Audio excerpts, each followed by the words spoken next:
તો પાકિસ્તાનને આખરે જડબાતોડ જવાબ આપી દેવામાં આવ્યો છે। આપને જણાવીશું કે જડબાતોડ જવાબ આખરે કોને કહેવામાં આવે છે તેની પરિભાષા આખરે ભારતે જણાવી દીધી છે। આપને જણાવીશું કે એર સ્ટ્રાઇક સીએમનું નિવેદન અહીં સામે આવી રહ્યું છે। આપને જણાવીશું કે ભારતે પાકિસ્તાન સાથે બદલો લીધો છે તેવું સીએમનું કહેવું છે।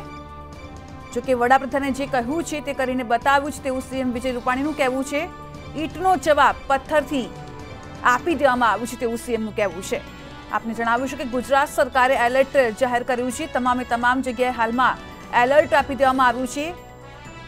એર સ્ટ્રાઇક ઉપર સીએમ વિજય રૂપાણીનું નિવેદન સામે આવી રહ્યું છે। ભારતે પાકિસ્તાન સાથે બદલો લઈ લીધો છે, જે બદલાની રાહ જોવામાં આવી રહી હતી। 14મી ફેબ્રુઆરીએ કાળો દિવસ હતો, પરંતુ હવે જે રીતે વાત કરવામાં આવે અને જે બદલો લીધો છે, ક્યાંક ને ક્યાંક દિવાળી જેવો માહોલ દરેક જગ્યાએ જોવા મળી રહ્યો છે। જડબાતોડ જવાબ આખરે આપી દેવામાં આવ્યો છે। ગુજરાત સરકારે એલર્ટ જાહેર કર્યું છે। તમામ કચ્છની બોર્ડર હોય કે તમામ એરપોર્ટ હોય, તમામ જગ્યાએ હાલમાં એલર્ટ આપી દેવામાં આવ્યું છે। એર સ્ટ્રાઇક ઉપર સીએમ વિજય રૂપાણી નિવેદન આપી રહ્યા છે। ભારતે પાકિસ્તાન સાથે બદલો લઈ લીધો છે અને સાથે જ તેઓ ખુશી પણ વ્યક્ત કરી રહ્યા છે અને વડાપ્રધાનની જે કામગીરી છે તેને બિરદાવી રહ્યા છે। આપને જણાવીશું કે ઈંટનો જવાબ પથ્થરથી આપ્યો છે તેવું સીએમ વિજય રૂપાણી દ્વારા જણાવવામાં આવી રહ્યું છે।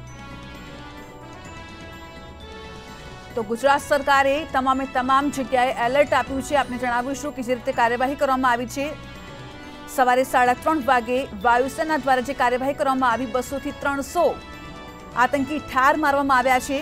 મિરાજ વિમાનનો ઉપયોગ કરવામાં આવ્યો છે। મિરાજ વિમાનોથી હવે તો ક્યાંક ને ક્યાંક એવું લાગી રહ્યું છે કે પાકિસ્તાન કંપી ઉઠ્યું છે અને તેનો જવાબ જે છે તે મળી ગયો છે। ત્યારે હવે વાયુસેનાએ સવારે જે કાર્યવાહી કરી છે ત્યારબાદ ગુજરાત સહિત તમામ જગ્યાએ હાલમાં એલર્ટ આપી દેવામાં આવ્યું છે આઈબી દ્વારા। તેમજ આતંકીઓના સ્થળ ઉપર જઈને જે રીતે 1000 કિલોના બોમ્બ ફેંકવામાં આવ્યા અને પાકિસ્તાનમાં અત્યારે જે હાહાકાર મચી ગયો છે, પાકિસ્તાનમાં જે હડકંપ મચી ગયો છે અને પાકિસ્તાન ડરી ગયું છે, તેથી હવે પાકિસ્તાન દ્વારા પણ જવાબી કાર્યવાહી કરવામાં આવી શકે છે। તેને લઈને જ હવે જે સમાચાર સામે મળી રહ્યા છે કે ગુજરાત સરકાર દ્વારા તમામ જગ્યા ઉપર એલર્ટ આપી દેવામાં આવ્યું છે। આ સાથે આપણે જણાવીશું કે કચ્છની જે બોર્ડર છે, કચ્છ બોર્ડર ઉપર જે ડ્રોન હતું પાકિસ્તાનનું, તે પણ નષ્ટ કરી દેવામાં આવ્યું છે।